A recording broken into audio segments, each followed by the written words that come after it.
33 days away to keep a promise to my late wife and I came back earlier than anyone expected. 29 years in that house, sold, recorded, paid for in cash, 17 days before I stood on the porch. My son answered on the fourth ring. "Dad, hey, I thought you had another 12 days. 9 seconds, then the line went dead. I went to the police. They said a recorded deed is the world's version of the truth, so I went looking for mine. You're listening to Bitter Autumn, and I'm grateful you chose to stay. Before we continue, leave a comment with the country and city you're watching from. I'd like to know where this story found you. A quick note, parts of it are fictional, shaped for entertainment and educational purposes. Any resemblance to existing names or places is purely coincidental, but the message I'm passing to you is useful. The key went into the lock on the 27th of October, 2024, turned a quarter of an inch and stopped. I pushed harder than a man my age ought to push, and the key snapped off, flush against the plate. So there I was on the front porch of my own house at 1412 Quarry Bend in Belmont Ridge, holding half of a key between two fingers at about 2:30 in the afternoon. I had been gone 33 days. I drove north to keep a promise I had made, and I came back on the day I had told everyone I would come back. I did not knock right away. I looked through the front window instead, the way you look at something when you already suspect the answer. The living room was dove gray. It had been a warm yellow for 29 years, because my wife Ruth picked that yellow out of a fan deck at the hardware store, and it stayed on those walls through 2 children and 1 funeral. Dove gray is a fine color. It was the wrong color. That was the detail that told me something had gone wrong, before any piece of paper told me anything. Then I looked down. The second step of the porch had been loose since the spring. Somebody had pried it up, set a new board, and countersunk 4 screws. The door opened while I was still looking at the screws. A man stood there, late 50s, in a cardigan, reading glasses, hanging on a black cord against his chest, drying his hands on a dish towel.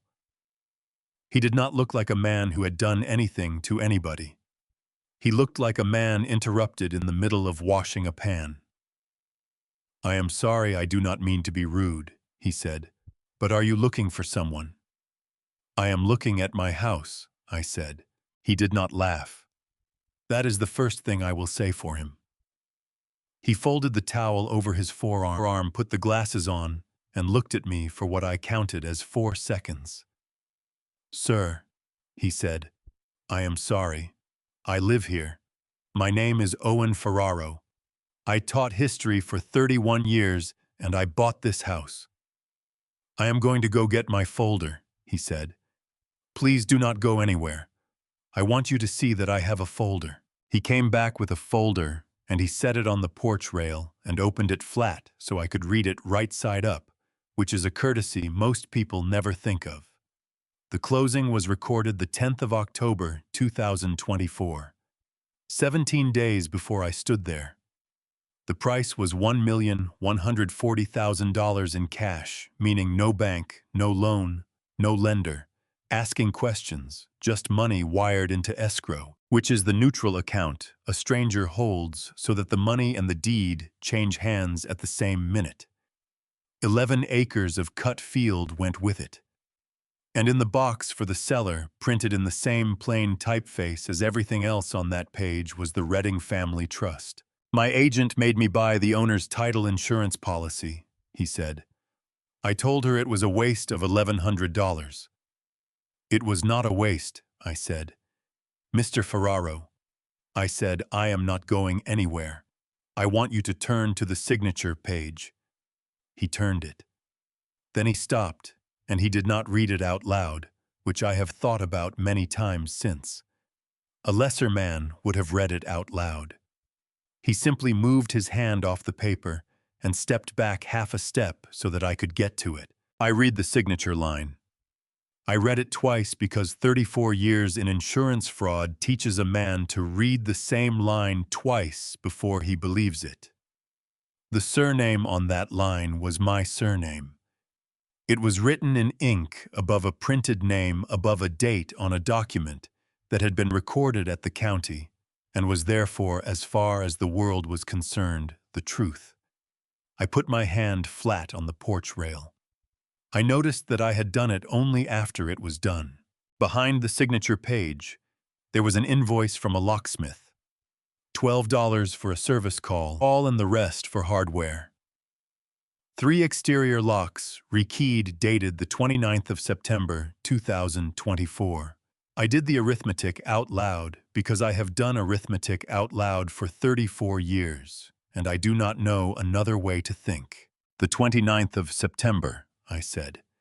That is 11 days before the closing. That is 28 days before today. Mr. Ferraro, the locks on this house were changed before anybody sold it, and 28 days before I could possibly have walked up this driveway. A careless person changes locks after a sale. That is not carelessness. That is a schedule. Across the road. The neighbor had shut off his mower and was standing in the middle of his own grass, not moving, holding the handle. I would like to ask you, wherever you happen to be listening from today, whether you have ever come home and found that your own key would not turn. I took the spiral notebook out of my breast pocket and the mechanical pencil with it. I wrote the date at the top of the page, the way I have written the date at the top of every page since 1970-something, before writing anything else. Under it, I wrote one line. Locks the 29th, closing the 10th, seller is family. I did not write the name. I closed the notebook. Then I asked Owen Ferraro for a glass of water, and he brought it to me in a heavy tumbler with a chip on the rim that I had chipped myself. I drank it standing on my own porch. I was not going to say that name out loud, not there, not to a stranger who had done nothing wrong. I walked to the end of the driveway and took out my telephone and dialed a number I had dialed 10,000 times. The telephone rang 4 times on the afternoon of the 27th of October, 2024, and then my son picked it up. It was a little past 4 o'clock. Gravel under my shoes. The mower across the road still shut off. Dad. Hey. I thought you had another 12 days. I did not answer him. Silence on a telephone is a tool, and most people cannot leave it alone. Dad, you there? Curtis, are you at home right now? Why, where are you? I am standing at the end of my driveway. Look, I am going to call you back tonight, all right? This is not a phone thing. 9 seconds later, the line went dead. I counted them the way I have counted everything since I was a young man with a state badge and a calculator. And under his voice the whole time he was talking, there had been a small sound I have heard across kitchen tables and across conference rooms for most of my life. A pen going tap-tap against a knuckle, the knuckle of a right thumb that was broken when he was 12 years old and never set correctly. I took the notebook out of my breast pocket. I wrote his sentence down exactly as he spoke it inside quotation marks. For 34 years, I have written down what people say in the first minute, because the first minute is the only one nobody has rehearsed. Here is why that sentence mattered, and I want to be plain because it is the hinge of everything that came after. The rented recreational vehicle gave me trouble on the way north. From a parking lot outside a repair shop, I sent an electronic mail message with a revised route that added 12 days to the trip. Then I gave up the extension and came home on the original date, and I told nobody because there was nobody in that house left to tell. 2 people received that revised schedule. Only one of them had turned it into a calendar. I dialed 911 from the same patch of gravel. I did not go inside. A man does not force a door on a family that is eating supper on the other side of it, and I had already decided that whatever this was, it was not going to be settled by me putting my shoulder against my own wood. So I stood on the lawn in the cold and waited, and the deputy came in 11 minutes. He was perhaps 30 years old, hat in his hand, when he spoke to me, boots wet from the grass. I gave him the key that would not turn. I gave him the date on the locksmith's invoice which the man living in my house had shown me without being asked. I gave him the recorded closing, and I gave him the price. He wrote all three down in a notebook of his own, which I appreciated more than he knew. Then he explained my situation to me, and he did it decently. Sir, I believe you. I want you to hear me say that first. But there is a recorded deed, and there is a family living in the house, and today on paper, this is a civil matter. What he meant was this. When a deed gets stamped and filed at the county does not ask whether the signature on it is honest. It only records that the paper exists. Until somebody proves otherwise, the world reads that paper and believes it, and the people inside are simply owners who bought a house. Then I will bring you paper, I said. I gave me a case number. I wrote it under the sentence about 12 days, and I thanked him twice and I shook his hand. I would like to be given credit for the fact that I thanked him twice. 3rd and Market was 9 minutes away, and I reached the counter with 22 minutes left before the office closed. The Hollow Creek County Recorder of Deeds is a long room with a wall clock that runs a minute fast and a shelf behind the counter, holding bound volumes, one of them a notarial journal, which is the logbook a notary is required by law to keep. I did not look at it twice that day. That is a thing I will have to answer for later. What I recorded was an affidavit of fraudulent recording. It is a sworn statement filed into the public record of the property itself, saying under oath that I did not sign the instrument and did not authorize anyone to sign it for me. It does not undo a sale. It does not put a key back in my hand. What it does is put the world on notice so that from that hour forward, nobody can touch that parcel and claim afterward that they never heard a word about it. I wrote it out in my own hand, at the counter standing up in 11 lines. I did not name my son in it. I named the Redding Family Trust, which is the instrument that holds the house, and I named myself, and I stated what was not true. The clerk who stamped it was young, 24 at the most, and she had a bitten thumbnail. She took my fee, told me the amount, and gave me my copy.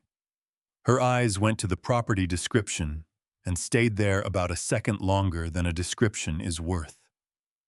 She said nothing.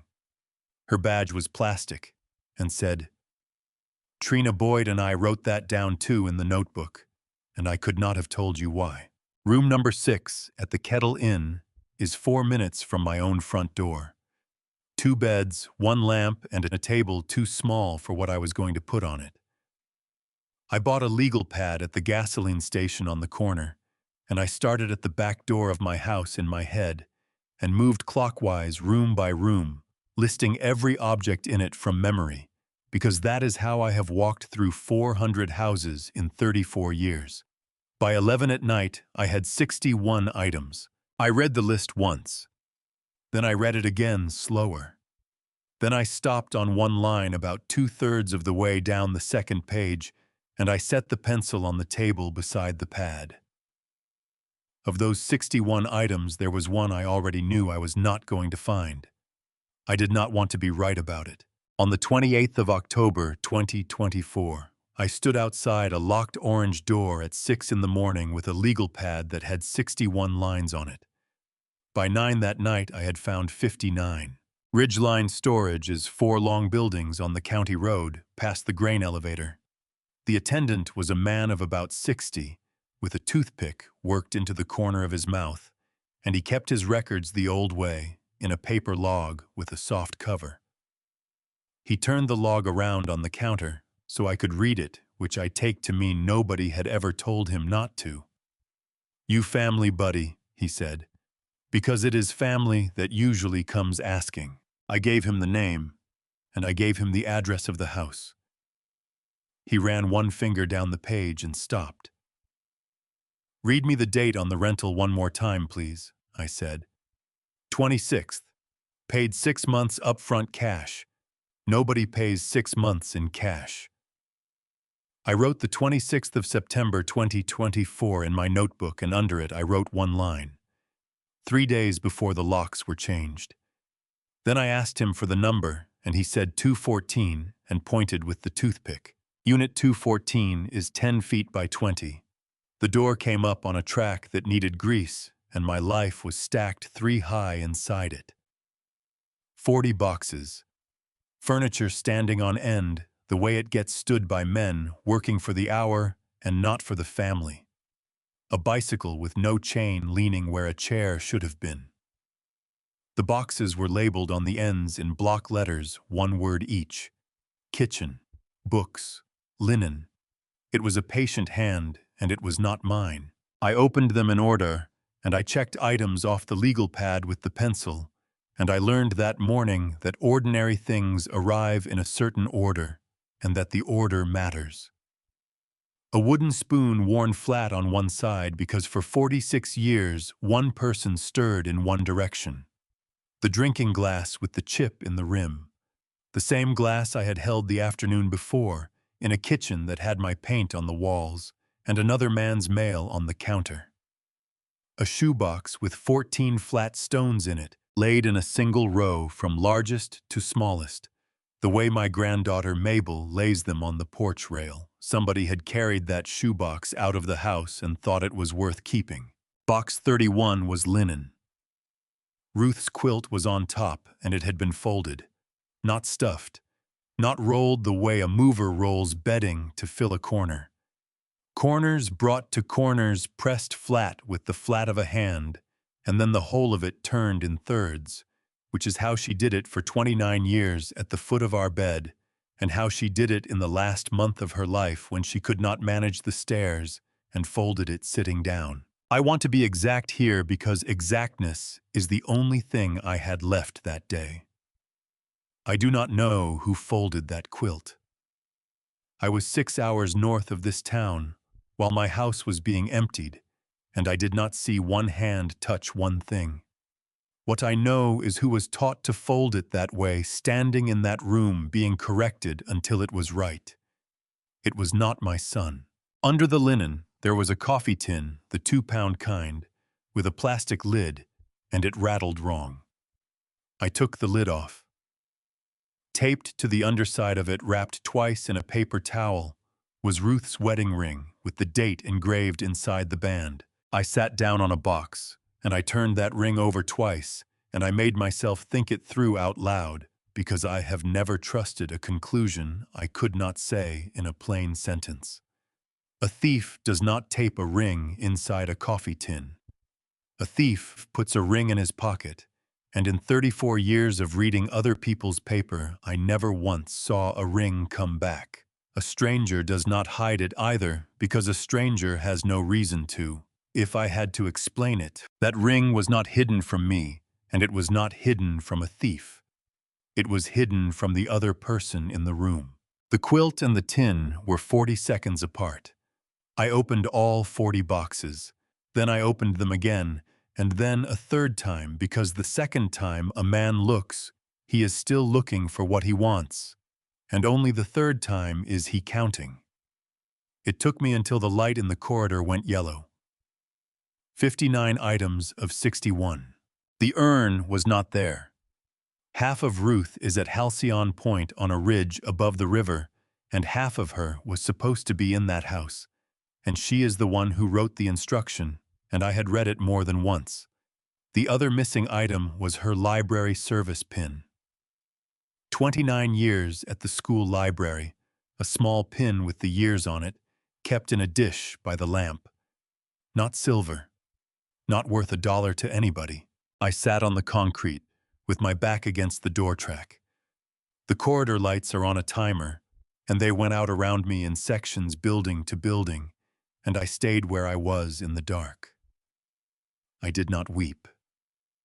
I have been to the houses of people who had just lost everything, and I have watched them weep, and it never once moved a number. I counted the boxes one more time. 40. At 11 that night, I telephoned Gus Pruitt from room number 6 at the Kettle Inn. 4 years since the last time. Walt, it is 11 at night. Somebody sold my house while I was gone. All right. Did you write down everything anybody said to you in the first hour, exactly how they said it? I did. Then we have got a chance. Do not talk to anybody else until Wednesday. Gus told me to talk to nobody until Wednesday. On the 30th of October, 2024, at 9 in the morning, I broke that instruction on purpose because there was one question no notebook of mine could answer. The trust holds the property, and I cannot occupy it or sell it on my own signature. Ruth asked that the trust stay out of the children's view, and quiet is a habit that outlives its reason. The Kettle Inn is 4 minutes from my own front door. The Meridian Trust Company branch on Market Street has 2 teller windows and 1 glass-walled office at the back. They put me in the office at a conference table with a box of tissues sitting in the middle of it. I moved the box to the far end. I opened my notebook and wrote the date at the top of a clean page before I said one word. The trust officer was a woman of about 50 who had been with the bank 23 years. She spoke in whole paragraphs. Twice I asked her something, and she said she would have to look, and then she looked. That is a rarer quality than people understand. I set the limited power of attorney for a single Medicare appeal on the table and read it out loud because reading a document out loud is how a man finds out what it does not say. It authorized one act. It let a named person speak for me in one Medicare appeal on one denied claim, and it said so in the first line and again in the fourth. It carried no authority over real property. None over a deed, none over an escrow, none over $1 of anybody's money. I signed it on the 14th of March, 2024, at 7 in the morning on a rolling table 40 minutes before a cardiac ablation. It was good for 90 days. It expired on the 12th of June, 2024. I remembered the nurse asking whether I wanted to read it first, and I remembered telling her that I always read it first. She set the recorded closing package down beside it and turned it so that both of us could read. The instruments that moved my house were dated the 5th of June, 2024. 7 days inside the window. Not the 14th of March, when a shaky signature would have been easy to explain, and not July, when the paper was dead. The 5th of June. My guess is that somebody read a 2-page document closely enough to find the 90-day window and then set a date inside it with a week to spare. That is not panic, I said. That is homework. She did not answer that. She wrote something on her own pad, and I noticed that she wrote the date at the top of it. Then I asked her what the trust actually required in order to sell trust real property, and she answered the way I wanted it answered slowly. 3 signatures. Mine as a trustee. My daughter Nora's as co-trustee, and Nora is a charge nurse 4 hours from here who telephones me every Sunday at 7 in the evening. And a certification letter from Meridian Trust Company as corporate CO trustee, which is the bank's written statement that the sale is authorized, that the trustees are who they claim to be, and that the instrument permits the transaction. 3 separate parties. 2 of them family, 1 of them an institution with a compliance department and a vault. A house standing on that much land does not leave a family on 1 bad signature. It takes 3. We did not issue a certification letter on this property, she said. I want you to look at page 4. Page 4 was a certification letter on Meridian Trust Company letterhead. The typeface was right. The reference numbers were close enough. The signature block belonged to a vice president of trust administration, whose name I wrote down and who has never worked for the bank in that branch or in any other. She said it twice. There is no such officer. Her voice changed one time in 5 hours, and that was where it changed. Mr. Redding, I am going to say something, and I want to be precise. A deed with a forged signature is void from the beginning. It is not a bad deed. It is not a deed at all. I let that sit. Then I asked the only question that mattered. Then who telephoned this branch to verify page 4? She turned to her screen and worked it for a while. Every incoming call to a branch of that bank is logged with the date, the time, and the number. I have the branch log for September and for October in front of me. Nobody telephoned this branch. 90 seconds, I said. That is all it would have taken. One phone call, 90 seconds. 4 people handled that paper. A notary, a broker, a title examiner, an escrow officer. Every one of them is paid to make that call. Not one of them lifted a telephone. I spent 34 years taking insurance fraud apart, and I learned the same lesson again at that table with a box of tissues sitting 4 feet away from me. These things almost never succeed because they are clever. They succeed because a piece of work that takes a minute and a half does not get done, and then it does not get done again, and then a man's house belongs to a stranger. I turned to the signature page. Page 9. The second name on it was my daughter's. I telephoned her that evening from room number 6. Dad, it is Wednesday. Nora, did you sign anything for your brother this year? No. Then why is your name on page 9? She went quiet. I looked at my watch out of habit. 4 seconds. Nora is left-handed. Her letters lean back toward the left, and they always have. Whoever wrote her name on page 9 had leaned it the wrong way. On the 4th of November, 2024, at 7 in the morning, I sat down in room number 6 and wrote the numbers 1 through 6 down the left margin of a fresh page. A fraud is never one act. It is a sequence. A sequence has links, and one of them is always the weakest. Gus Pruitt knocked at 7:30. He moved his chair to the far side of the table before he took off his coat because he will not sit with his back to a door. He set his laminated checklist face up beside my notebook. Then he opened a paper sack of sunflower seeds and put an empty motel water glass at his elbow. We are not hunting a person, Walt, he said. We are building a calendar. People lie. Calendars do not. By noon, there were shells in that glass. He added to them all day. I never said a word about it. Step 1. The 26th of September.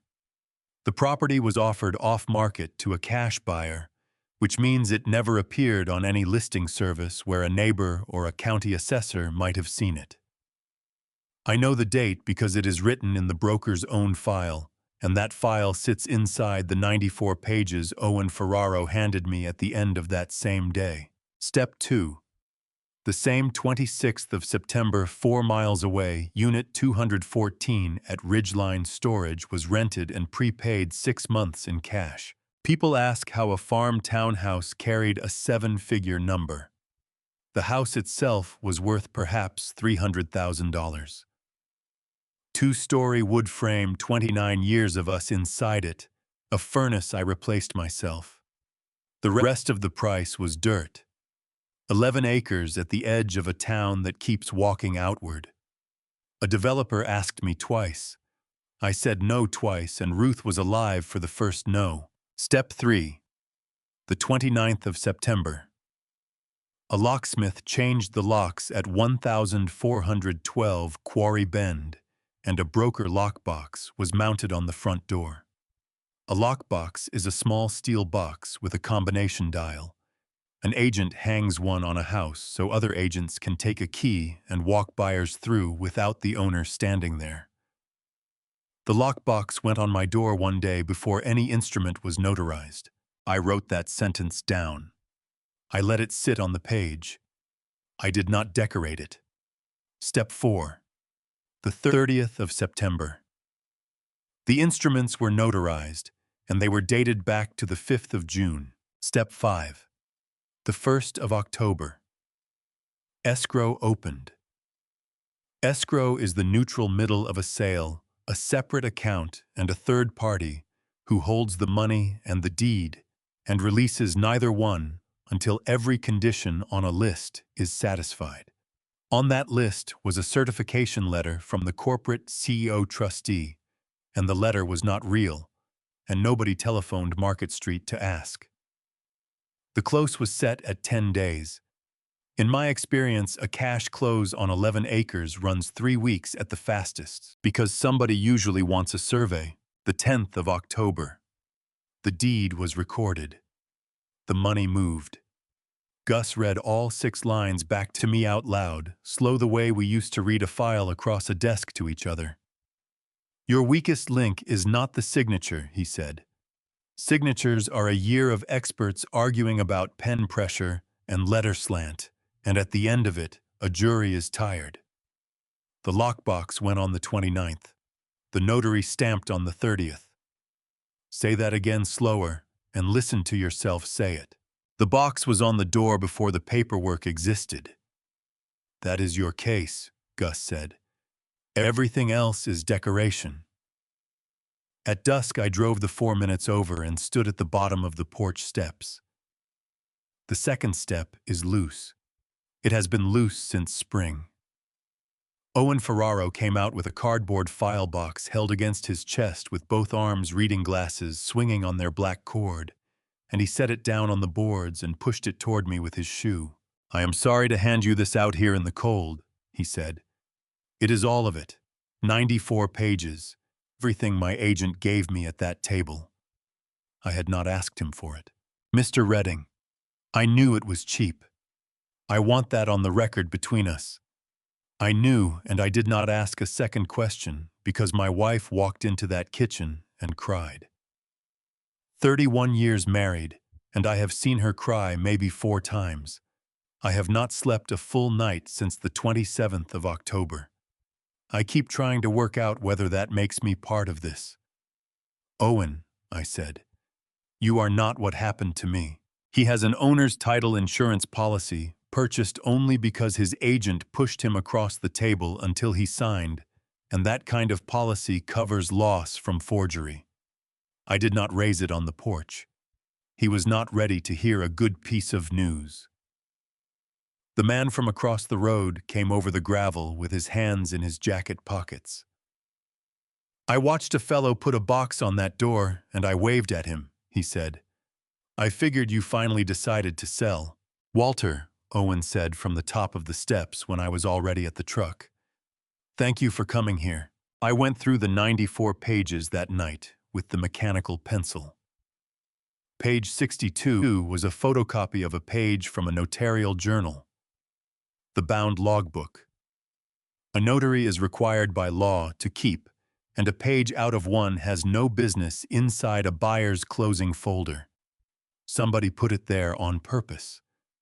At the bottom in the witness column, written in a very small, cramped hand, was the signature of a person who had no reason to be in that room at all. I sealed page 62 in a brown envelope, wrote the date across the flap, and left it closed for 6 days, because it was a question I was not ready to ask. Then, on the 6th of November 2024, I drove 50 minutes to the county seat to have a different question answered. The envelope rode under the seat of the truck the whole way. I did not carry it inside. The examiner worked out of a converted dental office on the 2nd floor of a brick building. The chair and the drill were gone. In their place stood a light table, and along the far wall hung 24 magnified signatures under glass, blown up until the ink looked like tire tread in wet clay. She was about 45 years old and had been in practice 17 years.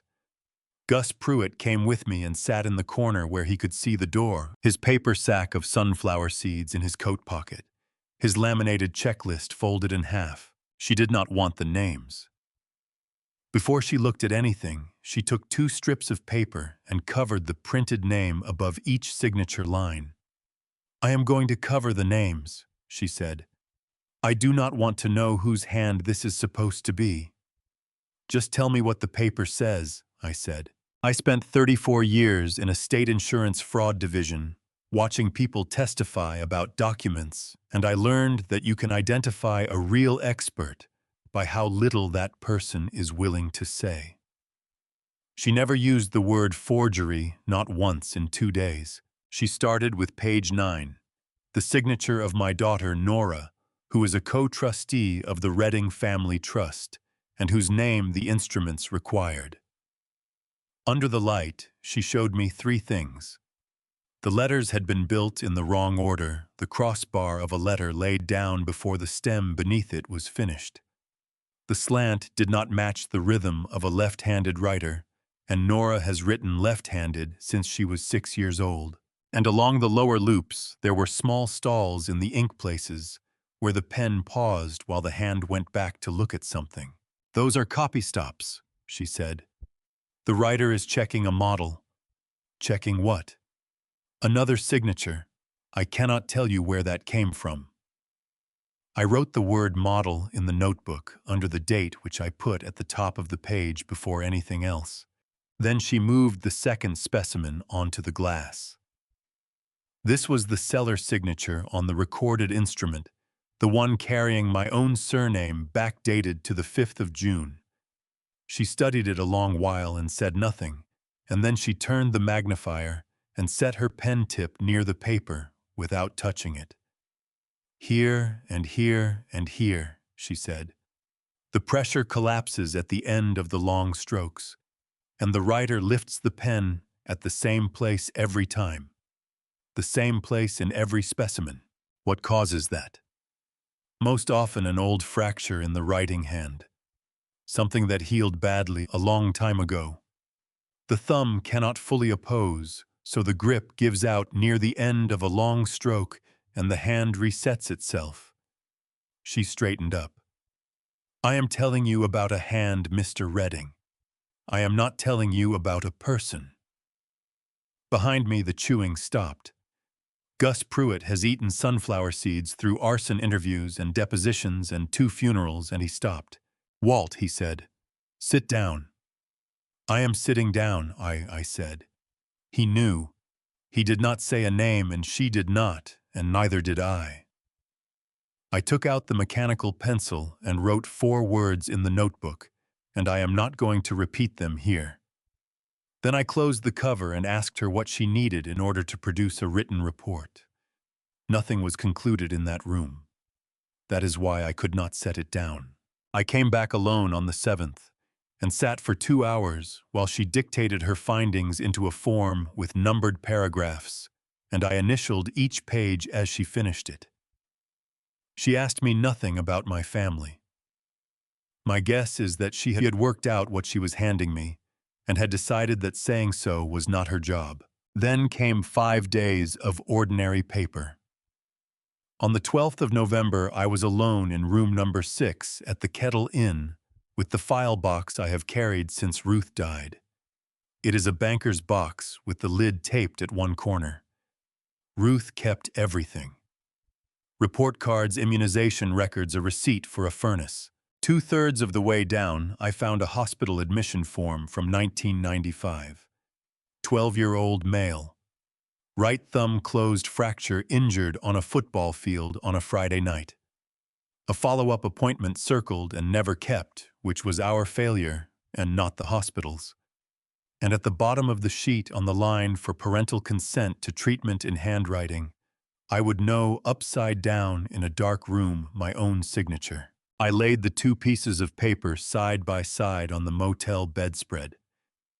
One from 1995, one recorded in October of 2024.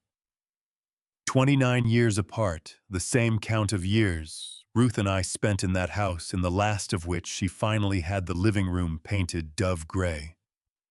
Both sheets carried the same 2 hands in the same order. Mine first giving permission. His second taking something. I looked at my left thumb. There is a small scar across the pad of it from a table saw. He was 14. I stood behind him in that garage and taught him how to feed a board through the blade with his fingers clear. I did not do anything else for a while. Then I put both documents into one folder and wrote a label on the tab with the mechanical pencil. For 16 days, I had worked the way I worked for 34 years, from the outside and following an instrument back toward whoever handled it.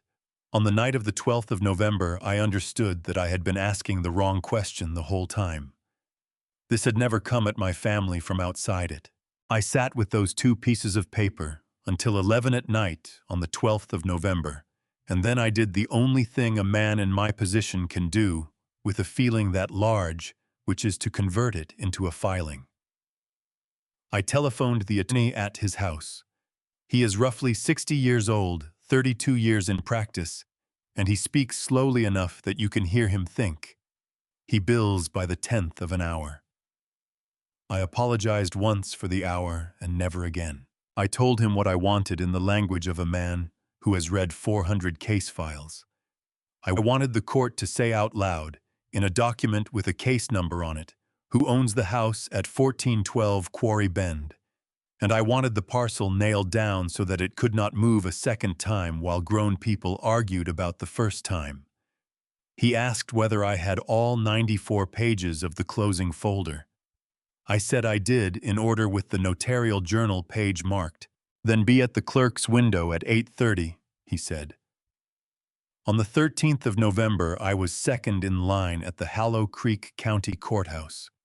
There is a rubber mat in front of that clerk's window, worn through in one spot the size of a coffee saucer, from years of people standing on the same square inch to hand over the worst week of their lives. We filed an action to quiet title. That is a civil case that asks a judge to examine every claim on a piece of property and declare which one is real. The Redding Family Trust was named as plaintiff. Owen Ferraro was named as co-plaintiff. He came in with his reading glasses on that black cord and apologized before he spoke. The same morning at 3rd and Market, we recorded a notice of pending litigation against the parcel.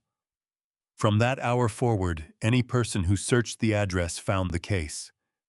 The house could not be moved again to anybody who could later claim he did not know. Then the attorney put his hand flat on the folder and explained it. Mr. Redding, I want you to hear the technical part, because most people never do. A forged deed is void from the beginning. It is not a deed the court cancels. It is a deed that never existed. So the house was never actually sold. The house was never actually sold. A great deal happened to it. None of it was a sale. Owen looked at the folder, then at me. Then what am I? Because I have been sleeping in a house that legally nobody sold me. You are the other victim, Mr. Ferraro, and you are going to sign right underneath him. That was the first sentence in 17 days that let me breathe. The filing also opened the escrow file to us. Escrow is the neutral account. A sale runs through, and its record shows every dollar in and every dollar out with dates.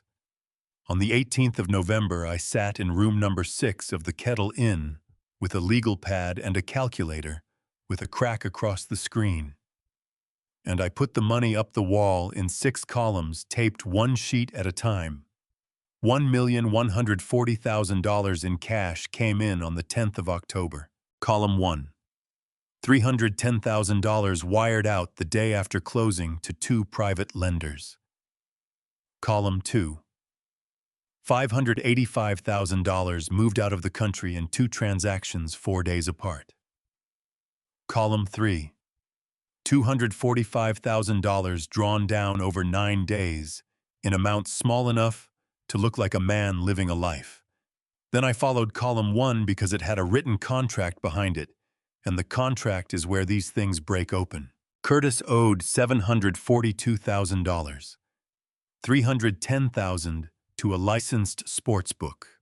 $432,000 to two private lenders whose paper had been bought by a company called Corvin Asset Recovery. Under the case, I obtained the lender agreement and the payment application schedule. Every dollar of that $310,000 was applied to accrued interest and rollover fees by written agreement. Not $1 touched principal. I ran it twice because I did not trust the first answer. On the day of the closing, the principal was still $742,000. 8 weeks later, with the fees compounding on the same schedule, it was over $800,000. Gus came by that night with his sack of sunflower seeds and took the chair by the door. He read the wall a long while without speaking, which for Gus is a paragraph. Walt, look at your own wall. 310 to fees, 585 out of the country, 245 gone in 9 days. He did not steal a house to get rich. No, he stole a house to get one more week. My son sold my house for $1,140,000, and 8 weeks later he owed more than he owed before he sold it. Gus has worked 41 years of these cases, and he gave me the professional version. He said this is not what theft looks like. This is what drowning looks like. On the 20th of November, the court entered an asset freeze order. It came on the strength of the filing, the traced transfers, and a signed witness statement from the neighbor across the road, who wrote down that the broker lockbox went onto my front door on the 29th of September, one day before the notarization. 2 of the 3 columns went cold under that order. The middle column did not.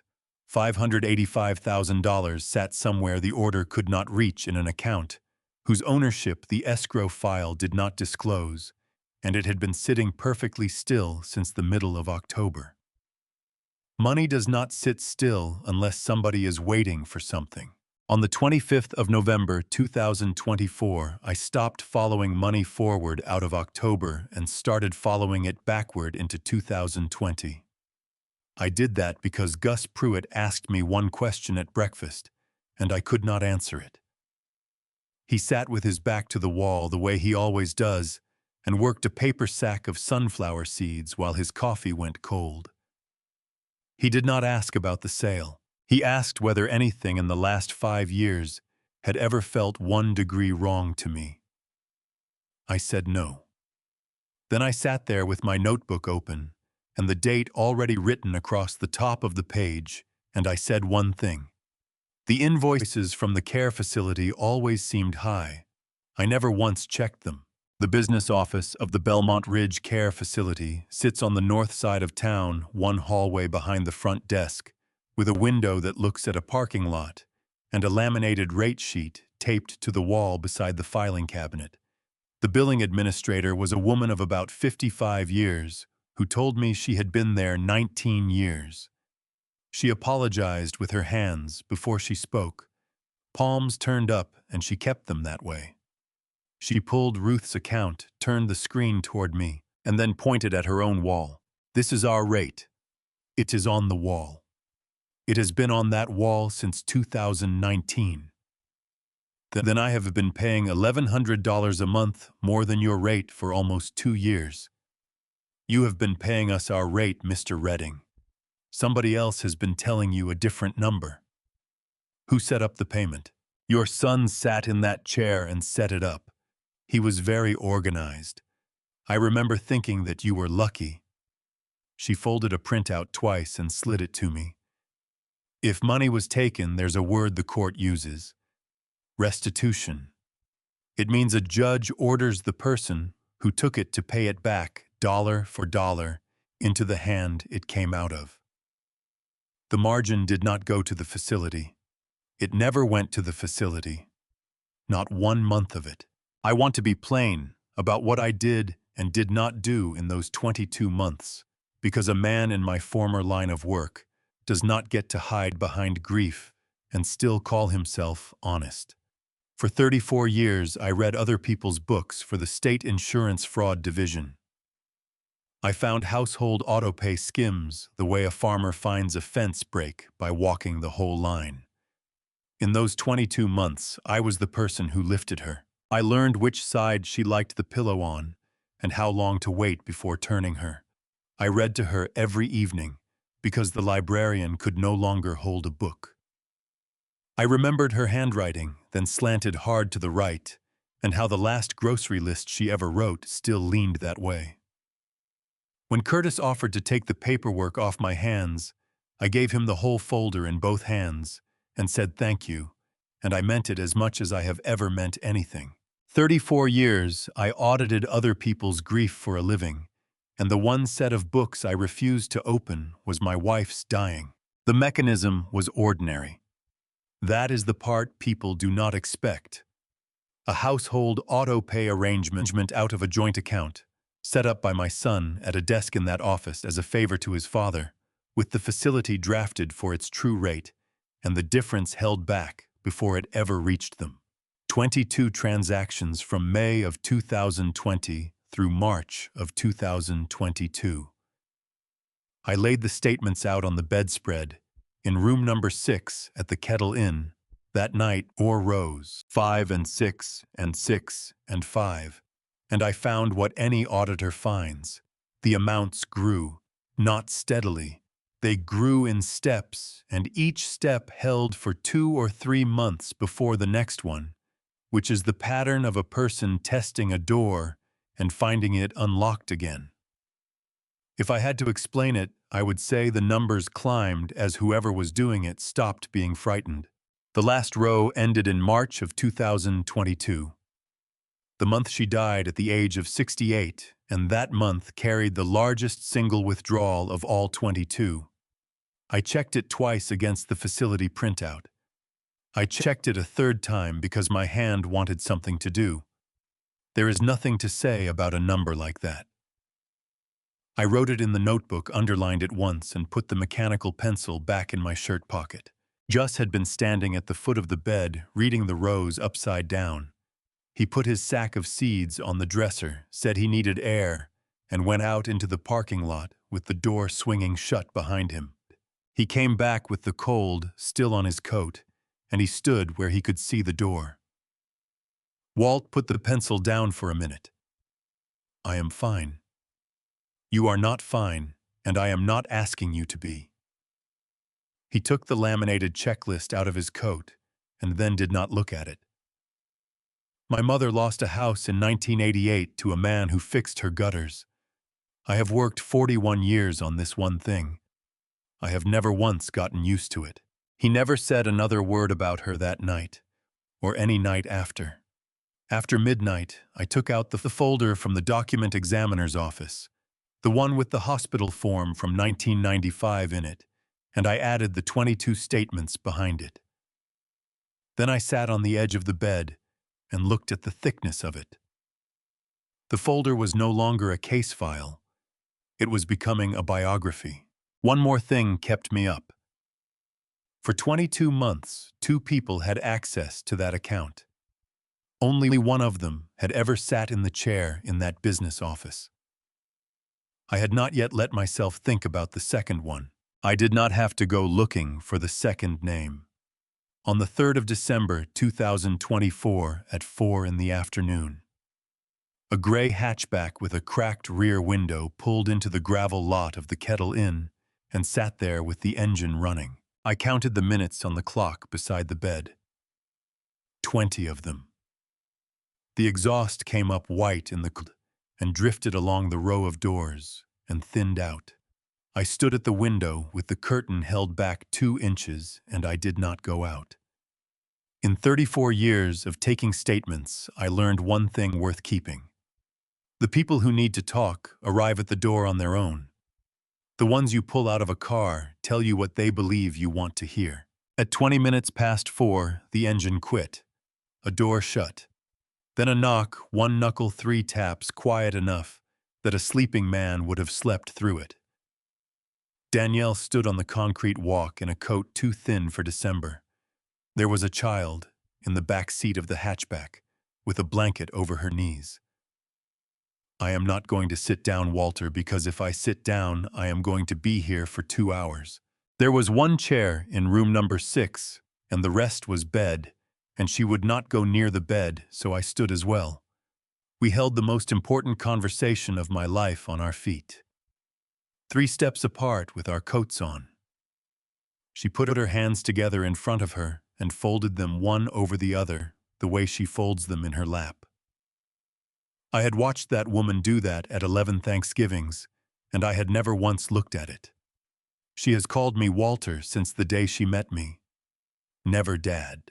I noticed that for the first time standing there, and I wrote it down later because it meant she had never been let all the way inside. She had brought papers in a plastic grocery sack. Drugstore photocopies made badly, the machine leaving a gray bar down the left edge of every sheet. She held them out and then took them back and held them against her chest. My name is on 4 of them, she said. It was 4 instruments inside the closing package for 11 acres and a 2-story wood frame house, and on each one, a signature reading Danielle Vosberg. She turned over her driver's license and held it up beside the copies with her thumb shaking against the plastic. Her real hand slants left and drops the tail of the last letter. The 4 did not. Whoever made them had learned the shape of her name and not the habit of it. When did you find these, 5 days ago, in this bottom drawer of the desk. I was looking for a thermometer. I sat down on the chair after all. It was the only time in 5 weeks I sat because I needed to. Tell me about the quilt, I said. I folded it. Corners then thirds. Your wife showed me how the first Christmas I came to that house, and I have never folded a blanket any other way since. She said Ruth taught her in the upstairs hall with the light off because the bulb had gone. She said she packed the kitchen and the linens across 2 days in September, that she was told everything was going into storage while the house was painted, and that she assumed her father-in-law knew because why on earth would a man not know his own house was being painted, and the ring in the coffee tin. I put it there. I taped it to the lid. I am not going to explain why, because I think you already know why, and I would rather you knew it than heard me say it. I found that ring in Box 31's neighbor on the 28th of October, taped inside a coffee tin, engraved with a date, and for 5 weeks I had filed it as a thief being sloppy. It was not sloppiness. A woman hid it inside the one container nobody in that house would ever open, and she hid it from her own husband. Why did you wait 5 days? Because of the man who came to the house. She said this to the wall. At midnight. He was so polite. He called me ma'am 9 or 10 times. He said to tell Curtis the paper had been sold and that somebody new owned it now. Did he give a name? He gave a name. I do not remember it. I remember that he waited until I closed the door and then said good night through it. She said she has slept in Mabel's room since on the floor with the door open. Then I asked the auditor's question flat the way I asked it for 34 years, across a table from people who were guilty and people who were not. In the last 2 years of Ruth's life, did you ever see a statement from the care account? Never once. She did not add anything. She did not tell me she would have caught it. She did not tell me what kind of person she is. She did not say she trusted him. A liar builds a fence around a sentence like that. She left it standing in the open, and I believed her, and I wrote the words never once in the notebook under the date. At 2 minutes to 7, the door opened, and Mabel came in because the car had gone cold. She said Grandpa and put her arms around my coat. She had 3 flat stones in her pocket. She set them on the motel table in a row, largest to smallest, without being asked, and lined up their edges with one finger. I said nothing at all about the shoebox in Unit 214. They left at 7 in the evening.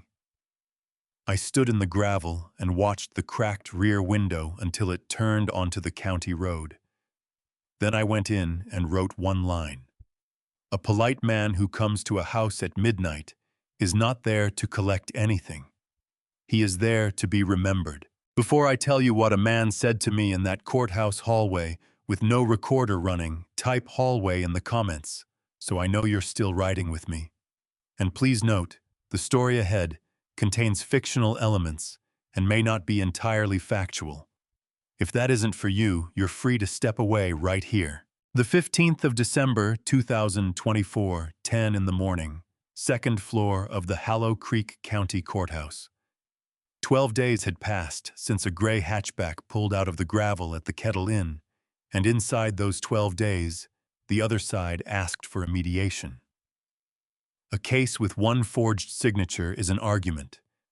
A case with two people whose signatures were forged, one of them, a co-trustee of the Redding Family Trust, and one of them, the wife of the man who benefited, is a problem. Nobody asks to sit in a room with you because they have grown curious.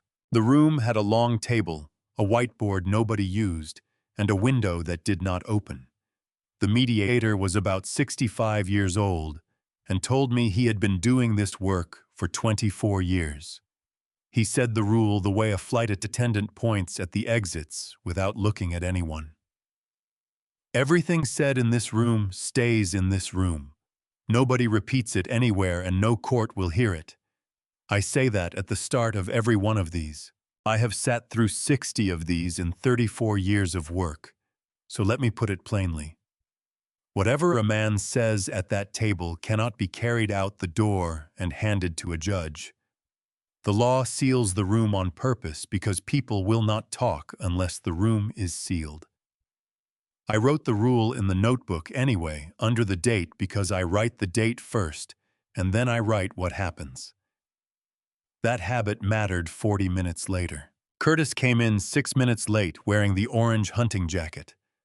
A courthouse in December, marble and radiators, and my son walked into it, dressed for a deer stand. He sat down across from me and said, "Dad," and then he said nothing for a while. The civil attorney beside him had been in practice 32 years and had the flat, pleasant voice they all learn. He said his client wanted to resolve a family matter. "Dad, this whole thing is a document problem," Curtis said. "That is all it is. It is a document problem, and everybody is treating me like a criminal." While he said it, he tapped a pen against the knuckle of his right thumb. 4 times.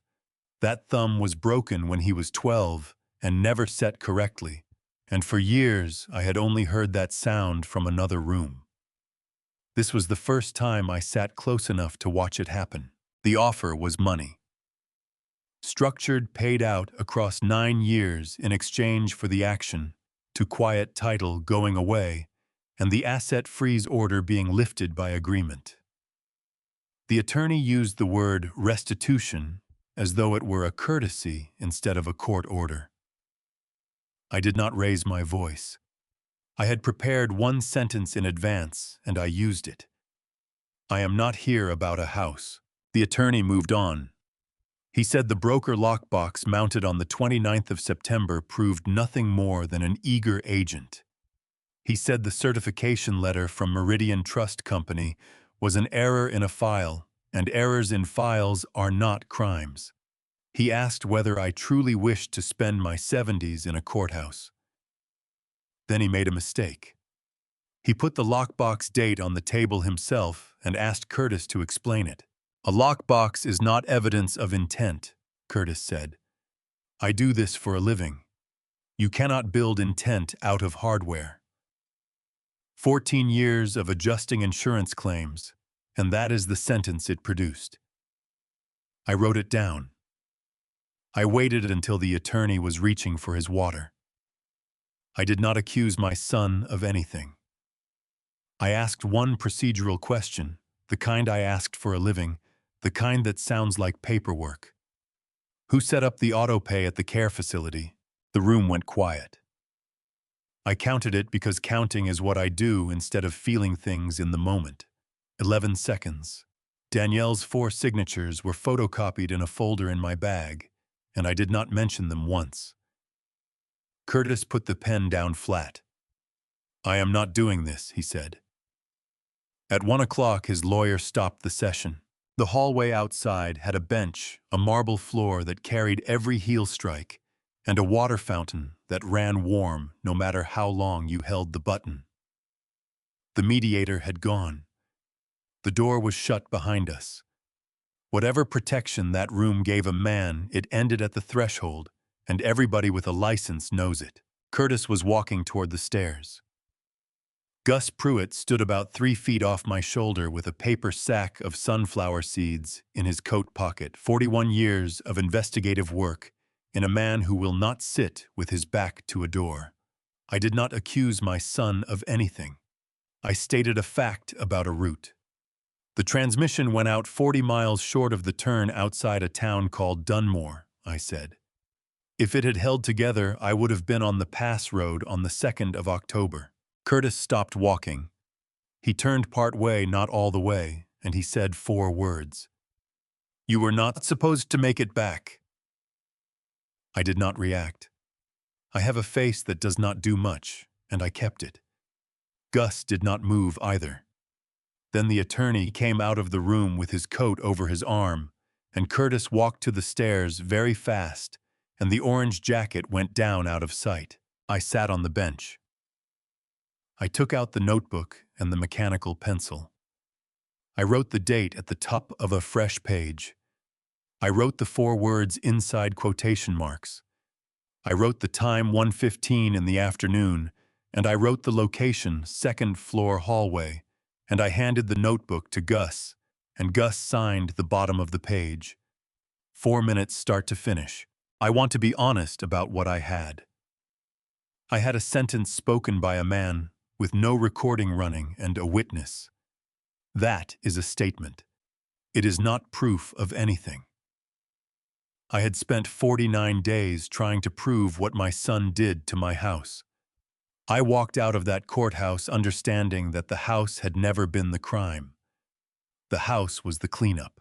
7 days after that hallway, on the 22nd of December, 2024 at 4 in the morning.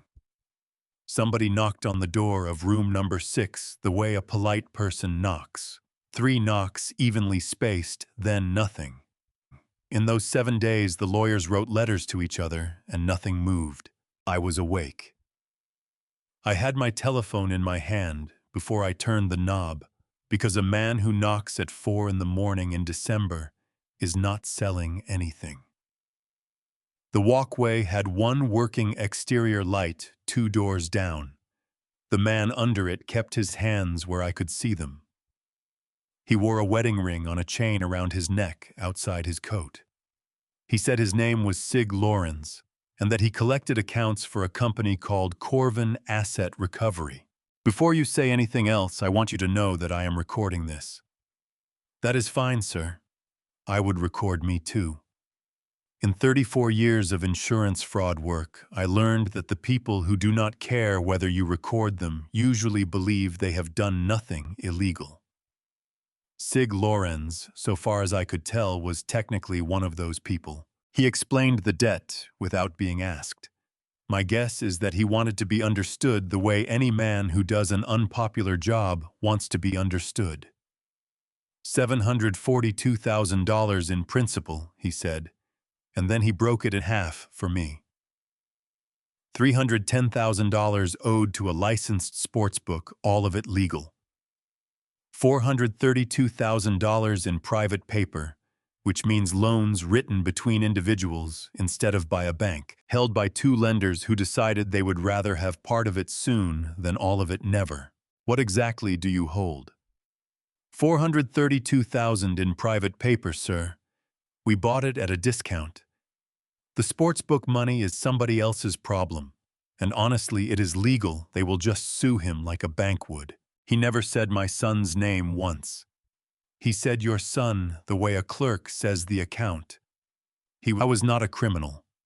He was worse in one narrow way, which is that he was an employee with a file and a route and a supervisor, and a file does not get tired and does not go home.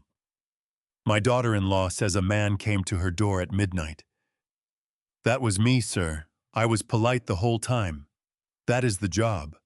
I am not there to frighten anybody. I am there to be remembered.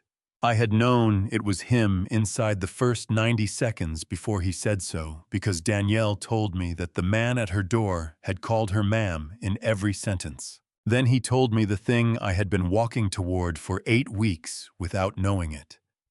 His file showed a partial payment in the last week of September before the sale, before any money existed. Not a check. Goods. A truckload of household items taken out of a residence and valued at $8,000, itemized on an intake sheet, furniture, tools, a television, and 6 boxes of miscellaneous. 6 boxes of miscellaneous. I had counted 61 items in October and recovered 59 of them out of a storage unit. 2 were in no box in that unit, and I had spent 11 weeks telling myself they were in somebody's closet, waiting. I asked the only question that mattered, and I asked it quietly. I asked where the truckload went. He looked at his telephone for a while and read the disposition line out loud to me. Anything valued under $8,000 went out in bulk to a resale outlet. Nobody itemized the 6 boxes. Nobody opened them. The labor cost more than the contents. There were 6 boxes on that truck. Yes, sir. Nobody opened them. I am sorry. Nobody would have known what it was. At 10:30 in the morning, I was standing at the register of Second Harvest, a thrift store on Northgate Terrace, with a hand-lettered sign taped to the counter that said, "All sales final, no refunds." The volunteer was a woman of about 70 who had given the store 6 years and kept her intake sheets in a 3-ring binder with tabs. She found the bulk intake from the first week of October in under 2 minutes. She did not ask me why. The urn was on a shelf near the register between a gravy boat and a small brass bell. Someone had put a strip of masking tape on it and written a price on the tape with a marker. $12. Ruth's library service pin, 29 years of service, was 4 feet away in a plastic bowl of costume jewelry marked at 50 cents. I bought both.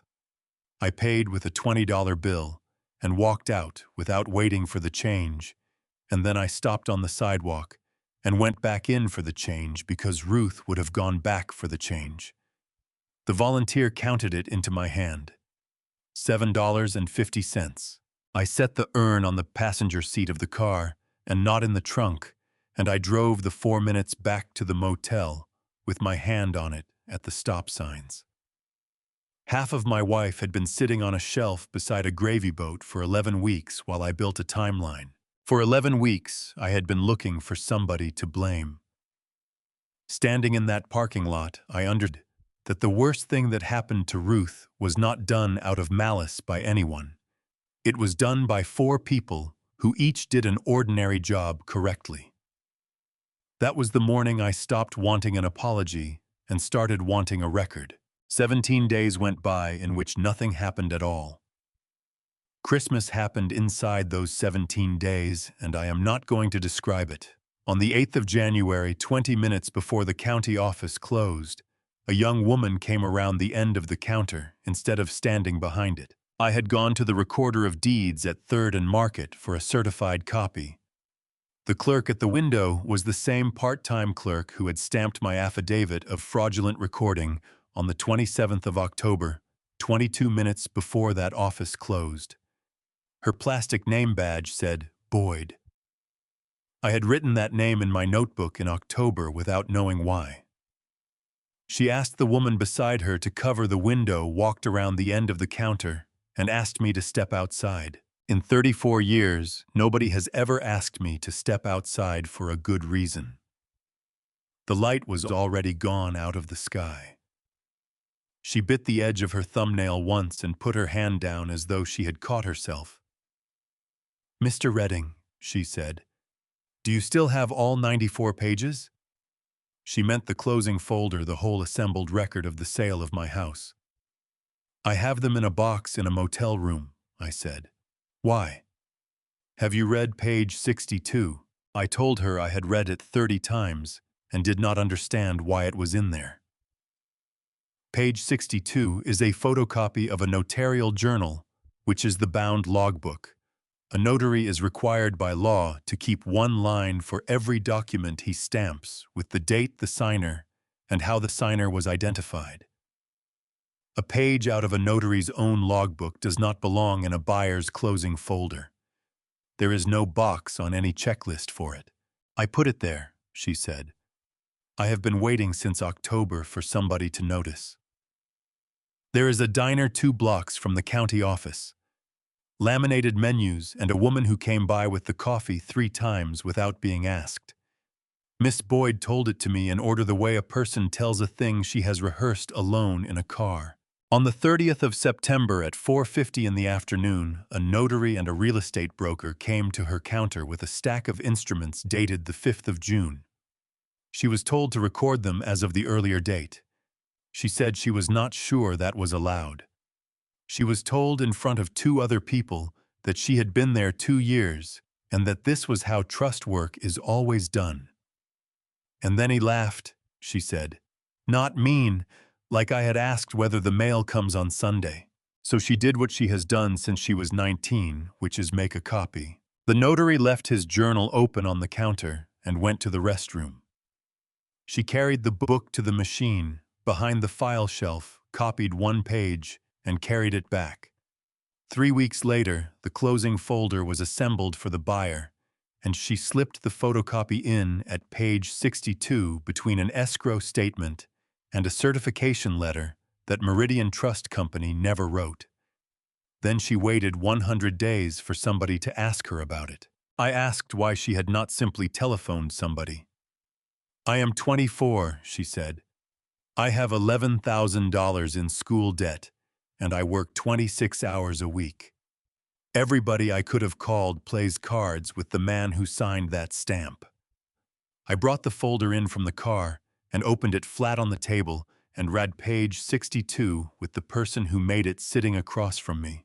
The line for the 30th of September 2024 showed the notarization. The signer column held a name in a small, cramped hand that matched nothing else on the page.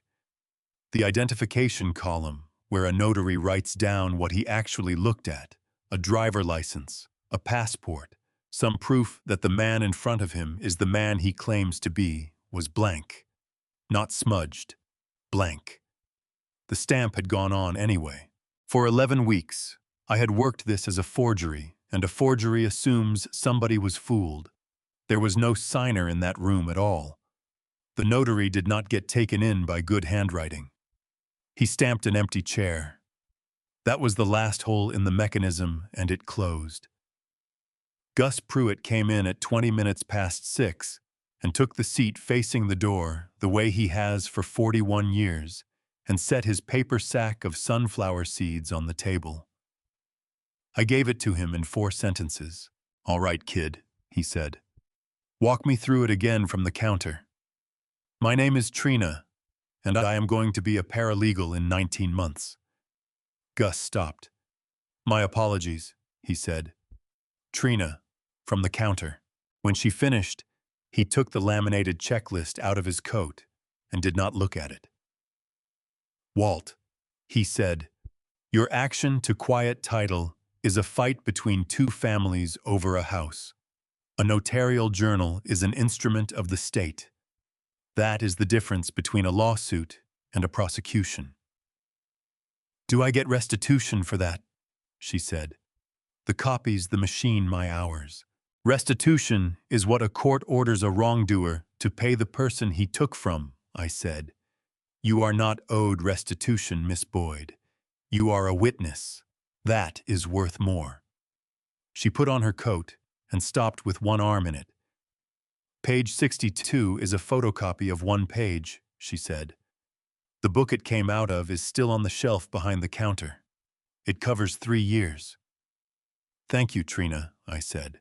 I drove back to the motel with the folder on the seat beside me.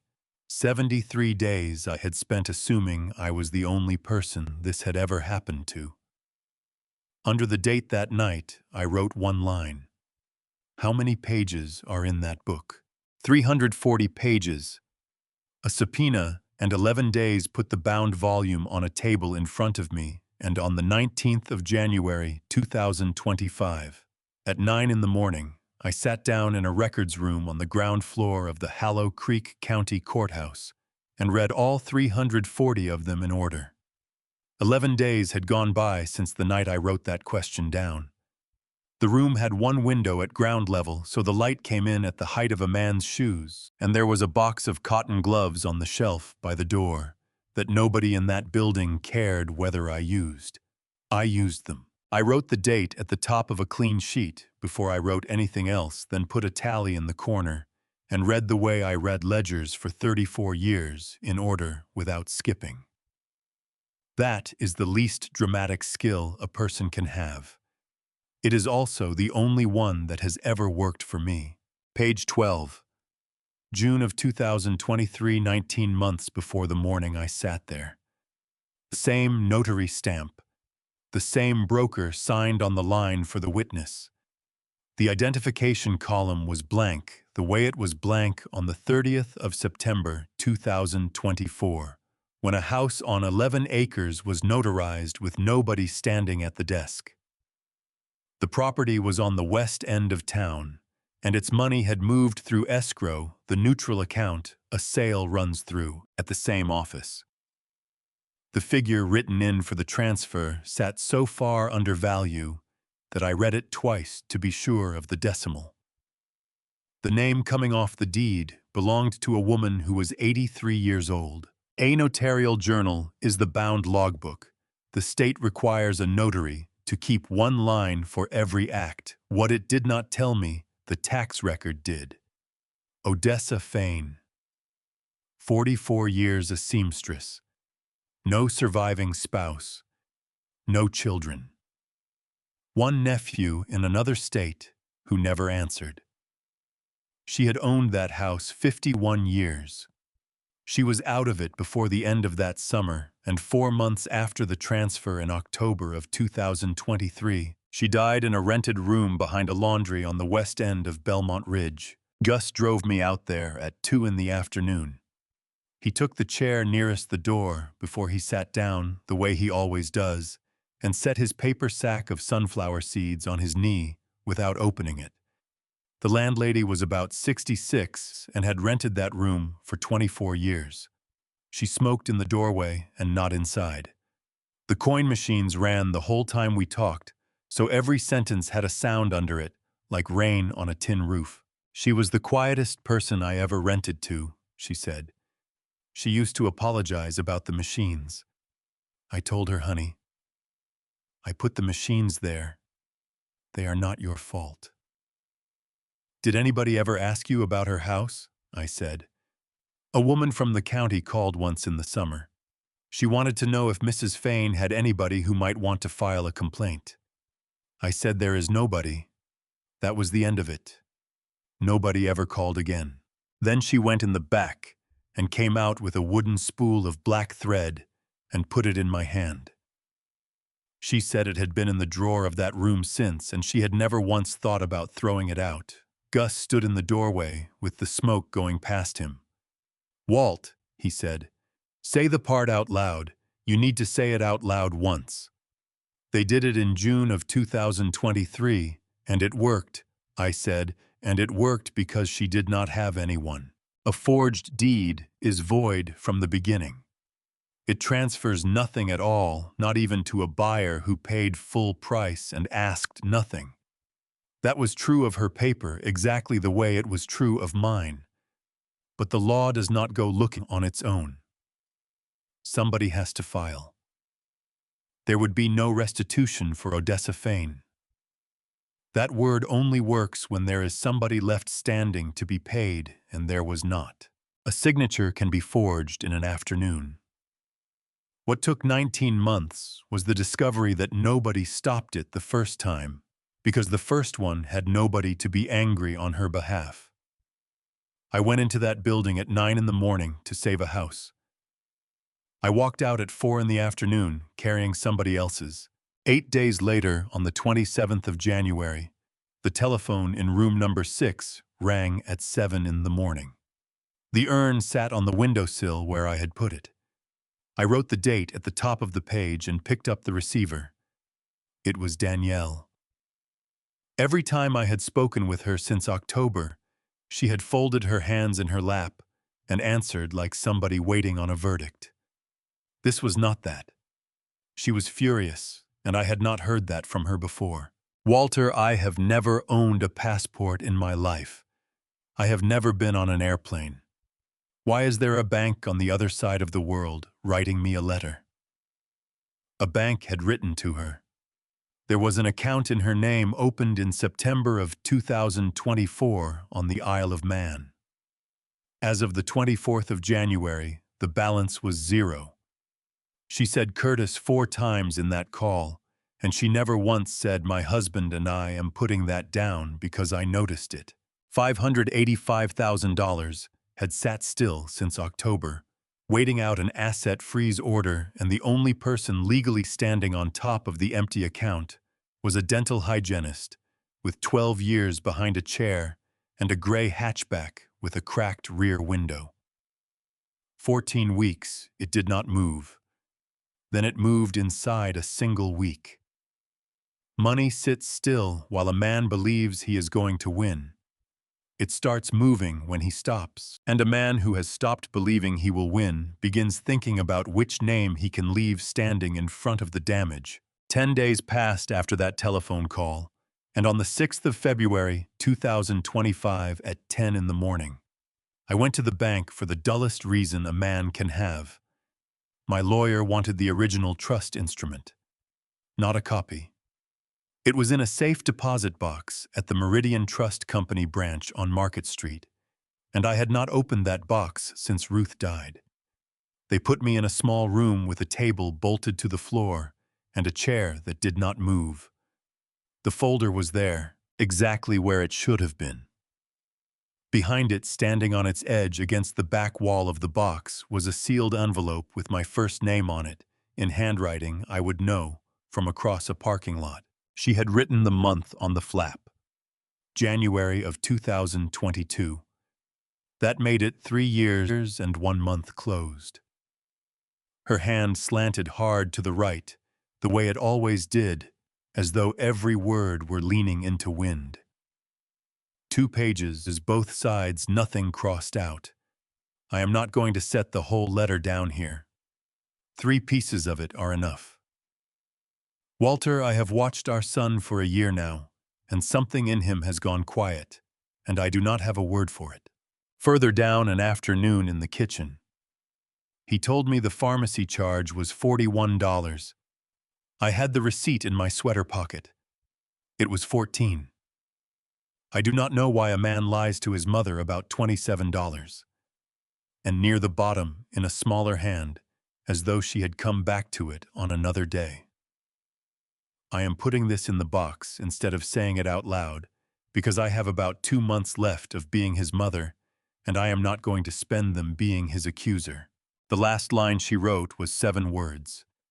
I pray to God that I am wrong. I sat in a chair that does not move and did arithmetic, because arithmetic is what I have instead of a way to hold a thing like that. She wrote the letter in January. She died at the end of March. 10 or 11 weeks, the last winter of her life, and she carried it through all of them alone, in a house with a dove gray living room and a husband in the next chair who would have believed her. She did not hand it to me. She put it where it would wait. I folded the letter and put it back in the envelope. Then I took it out and read the middle page again. Then I put the envelope in my breast pocket next to the mechanical pencil, and it has not been anywhere else since. On the 9th of February, at 2 in the afternoon, I drove 30 miles north of Belmont Ridge to an automotive shop with a wall calendar, 2 years out of date, and a coffee maker. Nobody had cleaned in longer than that. Danielle had stopped holding anything back after that bank wrote to her, and out of a text thread on her telephone came a name and a date. The technician was about 34 years old, with 9 years in the trade. He did not want to talk to me. He did not look up from the floor once, and then he talked for 40 minutes. I did not know whose vehicle it was, sir. I want that written down somewhere. What exactly did he ask you? He asked me about one specific grade, the long one north of the reservoir. He asked what time a rig that size would be coming through there. Is that all he asked? No. He asked me if it would look like where. He was paid in cash. I did what I have done for 34 years. The date first, then the facts under it. A witness can be argued with, so I set him aside and went to the paper. The recreational vehicle I had rented went back to the rental company on the 27th of October and was inspected that same afternoon, the way every returned unit is. The inspector had never heard of my family. He was working a checklist for a company that wanted to know who owed for what. His damage inspection report recorded tool marks on the brake line and described the failure as consistent with deliberate interference rather than wear. The trip was 33 days. The revised route added 12 days to it, and the pass road came on the 2nd of October 2024, a long grade above a river, with half of Ruth in the urn on the seat beside me. In 34 years, I learned that the strongest document in any case is the one written by somebody who did not know what he was writing about. That report was one page. Nora telephoned me at 10:40 that night. She has called at 7 in the evening on Sundays for as long as I can remember. And that call came 3 hours and 40 minutes off her own schedule, which from her is the same as a shout. Dad, he called me in February of last year. He wanted me to sign refinance paperwork for your medical bills. I said no. I knew it was wrong when I hung up. 8 months. She is a co-trustee of the Redding Family Trust. Her name was later put on an instrument that was void from the beginning. The asset freeze order came later still. All of it came later. Why did you not tell me? Because then I would have been the one who said it. 6 words.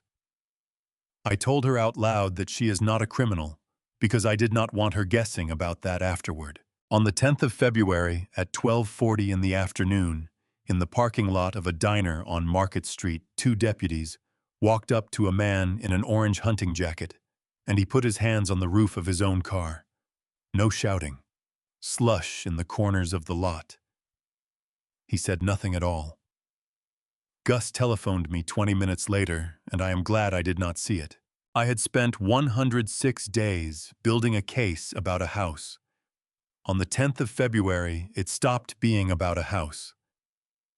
The strangest part of that Monday was that nobody involved had yet said out loud what the house had actually been worth to the person who took it. 7 days later, on the 17th of February, 2025, at 9:30 in the morning, I sat in courtroom 2 on the 3rd floor of the Hallow Creek County Courthouse.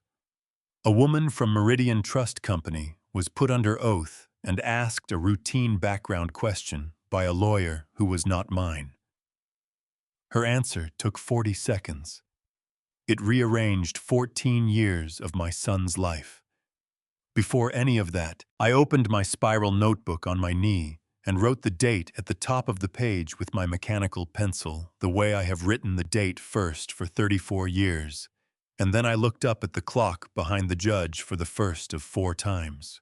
Courtroom 2 has 9 rows of benches and radiators that knock twice an hour. The hearing was procedural and dull, and I want that understood, because the dullness is the whole reason the rest of it landed the way it did. This was the action to quiet title the civil case, asking the court to confirm that the Redding Family Trust still owned the house at 1412 Quarry Bend.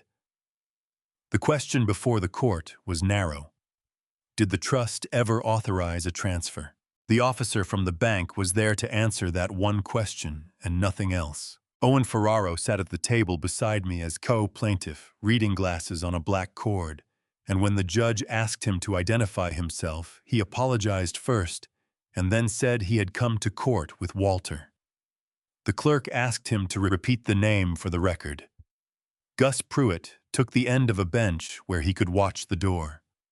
Nora was in the second row. She had driven 4 hours and she kept her coat on. Curtis came in through the side door in custody clothing. He kept his hands in his lap. There was no pen in that room for him to tap against his knuckle, and I noticed the absence the way a man notices a clock that has stopped. The officer had been with Meridian Trust Company 23 years.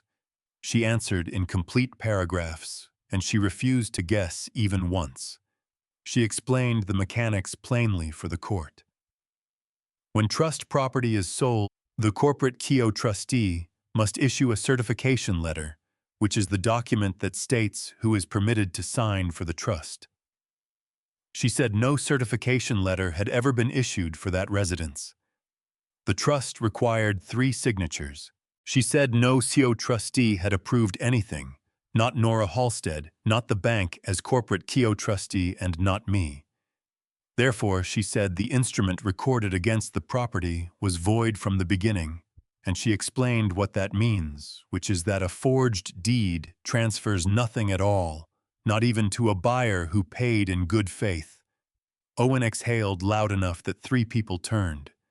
The judge let it go.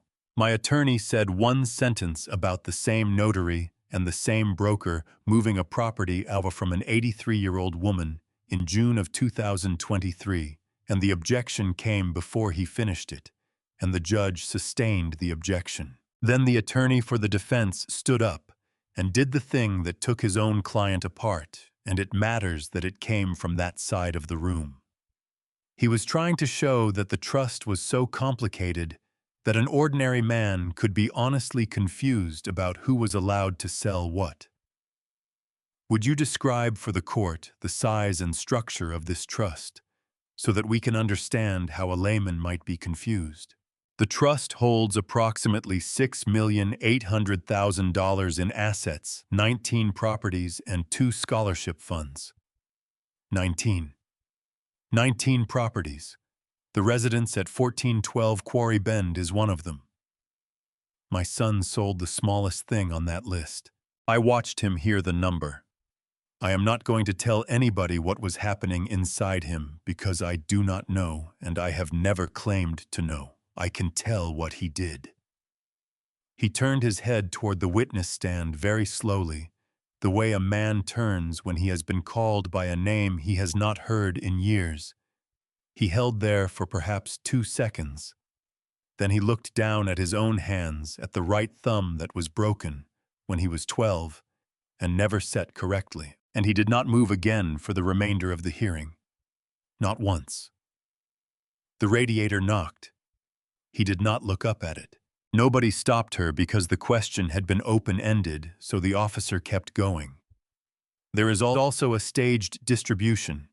Each child's share becomes independently available at 42. I wrote the arithmetic in the notebook. And then I said it to myself flatly one time, the way I have said arithmetic out loud for 34 years. My son turned 41 in November. 14 months. In 14 months, his share of that instrument would have been handed to him by his own mother's paperwork with no forged signature on it, and it would have been more than the $1,140,000 in cash that they took for the house. He forged 3 signatures and lost his family to reach a door that was going to open by itself before his next birthday but one. Why 42 if you know, the judge said. The settler's memorandum says it is the age by which a person has made enough mistakes to be careful with money. Ruth wrote that. Her letter was folded in my breast pocket behind the notebook while the officer read her reasoning into the record. The 2 scholarship funds are in the name of a school librarian with 29 years of service. That was my wife and that was her sentence, and I put my hand flat on the bench and left it there. The hearing ended at noon. Nothing was decided that day about the house. I walked out into a hall I have come to know very well, and I will say it straight. I had been waiting 113 days for a number, and the number that finally arrived was the wrong one. She was on that stand 50 minutes, and answered every question anybody thought to ask. Nobody asked who receives the house at 1412 Quarry Bend when I am gone. I signed that page myself in 2010. I have not read it since. On the morning of the 24th of February, 2025, at 8 o'clock, I drove to the Meridian Trust Company branch on Market Street and asked for the original trust instrument. 7 days had passed since the hearing. The trust officer, a woman with 23 years at the bank, set the binder on the same conference table with the same box of tissues at the corner, and I took out my notebook and my mechanical pencil and wrote the date at the top of a clean page before I wrote anything else. I did not want to be told this thing. I wanted to read it myself. I turned past the article numbers and past the pages about the corporate Keogh trustee to a schedule at the back that I had signed in 2010. One line, one property, one name. The residence and the 11 acres at 1412 Quarry Bend pass upon my death to Mabel Redding. Ruth added that schedule in 2010, the year Mabel was born, and I signed it in the same 20 minutes, in which I signed 6 other pages I also did not read. The schedule was typed. In the margin beside the line, there were 3 words in handwriting, slanted hard to the right. For the girl. Mr. Redding, the officer said, I want to be sure you understand this line. Upon your death, the residence and the 11 acres pass to Mabel Redding. My son had no interest in that house at all. None. Not a share. Not a contingent share. The only person in your family with a claim on that property is 9 years old. She explained the word for it, and I will explain it the way she did, because it is a plain thing wearing a formal coat. A remainder beneficiary is the person who receives what is left when the person using the property is finished using it. I had the use of the house for the rest of my life. Mabel had everything after that. Curtis was never a co-trustee, was never named on that schedule, and could not have been made a trustee without 3 signatures he did not have, which is the entire reason the instruments were forged, and the reason the recorded deed was void from the beginning, transferring nothing to anybody. He sold a house that already belonged to his daughter, and the money went to a licensed sports book and to 2 private lenders in the same manner that money set aside for his mother's care went somewhere else across the last 22 months of her life. In 34 years of forensic work, I learned to hold 2 facts at once and not let them touch. The man is my son. The child is his. On the 24th of February, I could not do it anymore. At 3:15 in the afternoon, I was in a school parking lot on the east side of Belmont Ridge behind a chain-link fence with 9 buses lined up along the curb and their engines running. I was not there to tell Mabel anything. Nobody should tell a 9-year-old that her father sold the house she was going to inherit. I was there because Danielle telephoned and asked me to be there. The matter is in the county paper now with our surname in the headline and children hear things on buses. Danielle sat in the gray hatchback with the cracked rear window and her hands folded in her lap. Mabel came out with her coat open and her backpack on one shoulder, opened the back door, got in and said hello to both of us. She did not ask one question about her father. I have watched people testify under oath for a living, and I have never seen restraint like that in an adult or in a child, and I would rather have had tears. What she did instead was reach into her coat pocket and take out 3 flat stones and line them up on the middle seat, largest to smallest, and hum. On the 28th of October, I opened a shoebox of those stones in a storage unit sorted the same way by the same hands. I said one thing to her. Where did you find the middle one? In the creek behind the school. You have to look for a long time. Most of them are round and round, and ones are no good. She talked about that creek for 4 minutes, about the culvert and the cold water, and a boy who threw a good one back in. Nobody mentioned anything else. Then I told Danielle what I had come to tell her in the flattest language I could find, because she has had enough of soft language from people in our family. Their rented house on Northgate Terrace is gone at the end of the month. The trust owns a place 3 blocks from Mabel's school. It has a guest room, a furnace that works, and a tenant until March. 3 blocks from her school, Danielle said. Tenanted until March. It is yours in March. She folded her hands, then she did not, and she put both hands on the steering wheel. Okay, she said. Thank you, Dad. Neither of us said one word about that then or since. Just telephoned at 6 in the evening. He said that at 4:30 that afternoon in courtroom 2, Curtis pleaded guilty to everything on the sheet rather than let a jury hear a technician stand up and describe a grade north of a reservoir, and that the restitution figure would be settled later. He told me the whole thing took 11 minutes. I was not in that room. I was in a car in a school parking lot, listening to a 9-year-old talk about a creek, and I would not trade the one for the other. I drove back to the Kettle Inn. Ruth's urn was on the windowsill of room number 6, where I put it in December, and the dove-gray walls of that living room were 4 minutes away and no longer mine to sit in. Sentencing was set for the 4th of March.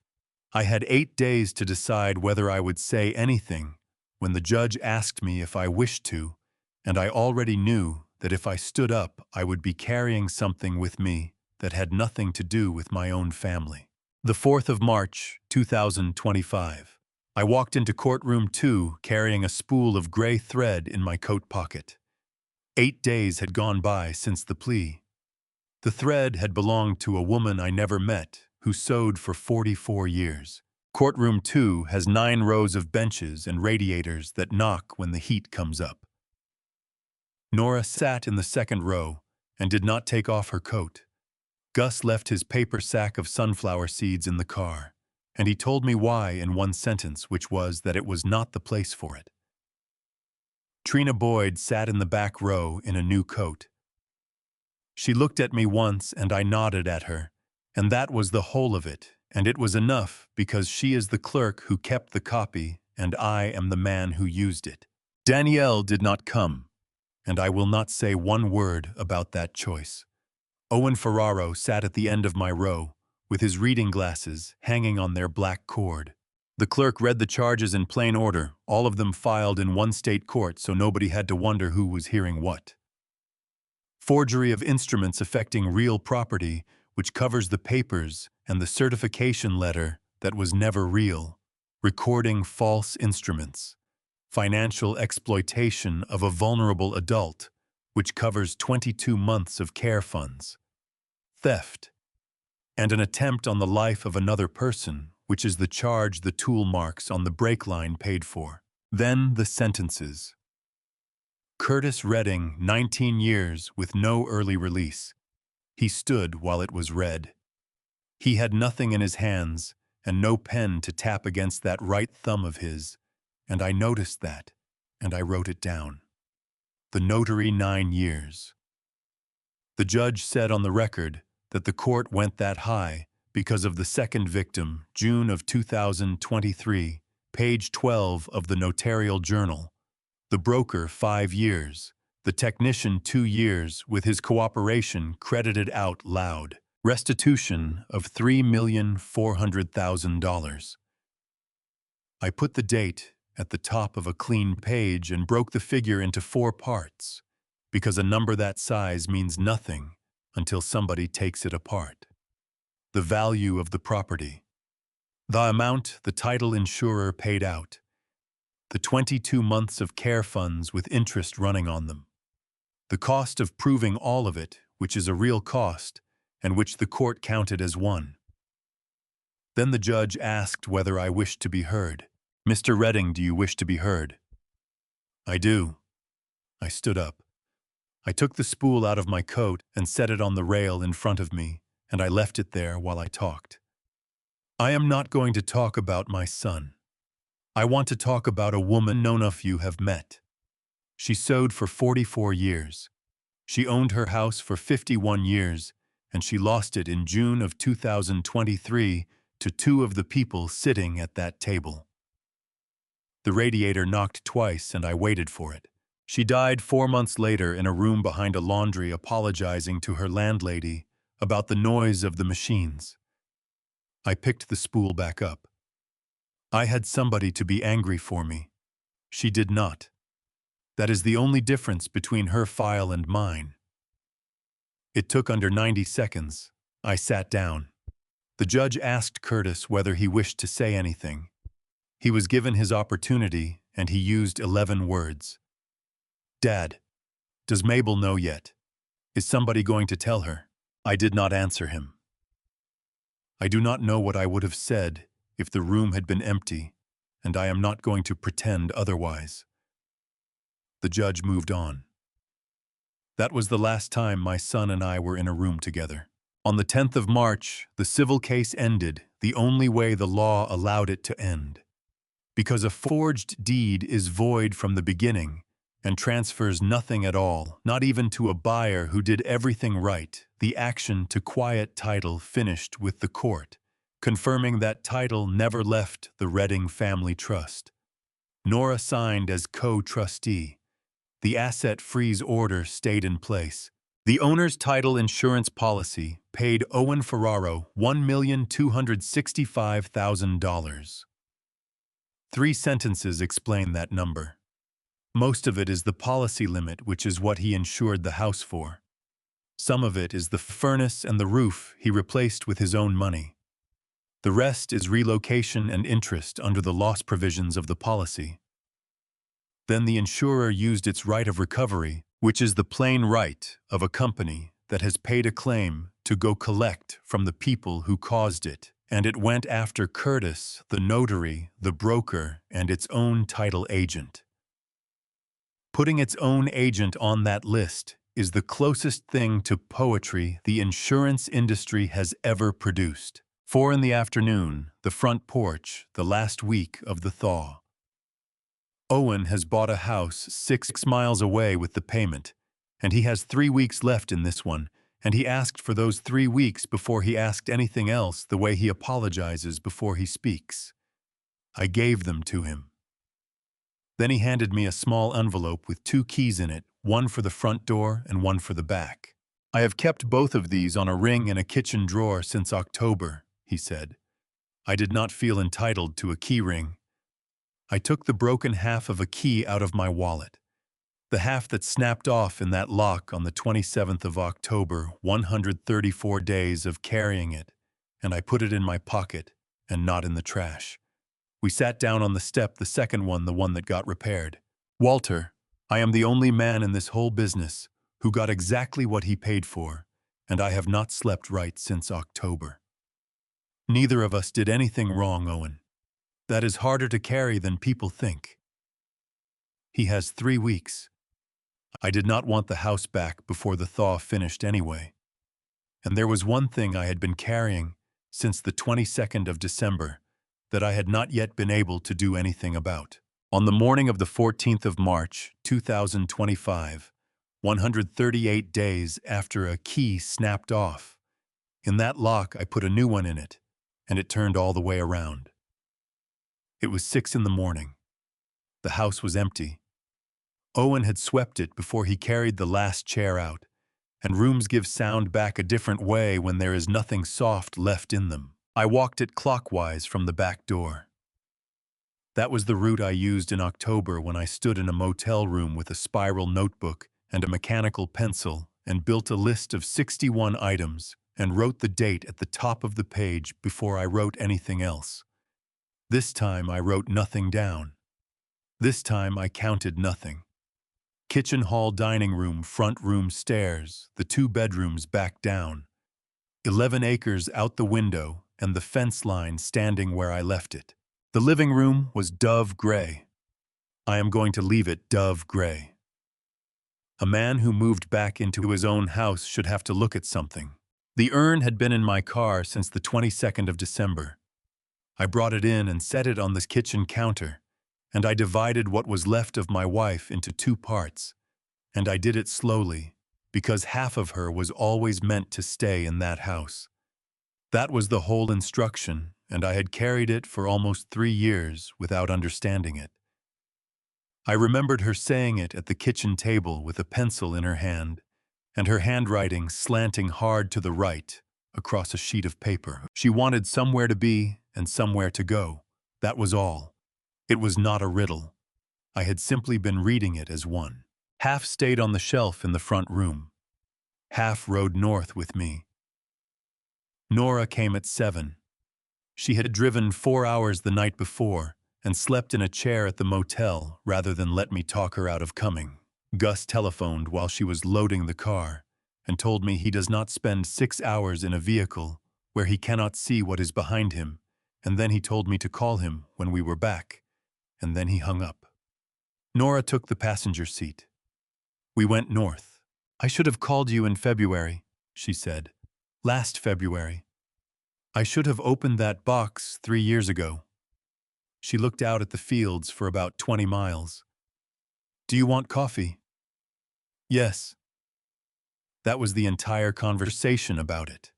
Neither one of us is built to say the other thing, and I have stopped believing the other thing is required. Danielle drove separately in the gray hatchback, with the cracked rear window, with Mabel in the back seat, and we all came up the last stretch of gravel at 4 in the afternoon. Halcyon Point is a ridge above a river 6 hours north of town. The ice on that river had broken up and was moving, and I mention it because it was the only sound up there besides my granddaughter. Danielle stood about 20 feet back with her hands folded in her lap, even though she was standing. She has called me Dad since January, and neither of us has ever said one word about it. Mabel took her shoes off. Grandpa, the rock is warm. Is it always warm? Only on this side. Your grandmother figured that out before I did, so I scattered the rest of her there, 171 days after I set out in September to do it. I did not make a speech. I gave a report because that is what I am, and she knew it when she married me. I told my wife the house is ours again. I told her the Redding Family Trust is whole, that our daughter is co-trustee, and reads every statement that both of the scholarship funds she set up were awarded in January to 2 girls from the county, and that the smallest beneficiary of the whole arrangement was standing 4 feet away from me with her shoes off. I did not mention our son. I had nothing to add on that subject, and she already knew everything I knew. Her library service pin was in my pocket. 29 years, I kept it. Here is the thing I learned, and it took me until that ridge to say it plainly. For 34 years, the state paid me to find out what people had done, and I was good at it because I believed that if you followed a number far enough, you would arrive at the truth. I followed every number in this one. I followed all of them to the last cent. And what I arrived at in the end was a spool of thread, a coffee tin with a ring taped inside it, a quilt folded the correct way in box 31, and a shelf near a register in a thrift store. Not one of the facts that mattered in 138 days was a number. The numbers only ever told me where to stand. And the harder half of it is this. My wife saw the whole thing 3 years before I did, and she chose 2 more months of being somebody's mother over being right about him. I called that a mistake for a long time in my head, where it was safe to call it that. I have stopped being sure she was wrong. Mabel came up the path with something in her fist. You can have this one. It is the flattest one I have ever found, and I am giving it to you so you cannot lose it. It was gray. She did not put it in her own pocket. She put it in mine. I am putting it in this pocket. This is the pocket where I keep the things I do not lose. I drove 6 hours home with a stone in one pocket, and my wife's letter in the other, and 2 keys in the ignition. It was late. The porch light was on because I had left it on. Then the front door of the house at 1412, Quarry Bend, closed behind me, and for the first time in 138 days, I locked it from the inside. My name went back on the deed, but I will tell you plainly, I did not win. I only stopped losing. Here is the lesson, and God forgive me for learning it. This late, a house can be bought back, a trust can be made whole.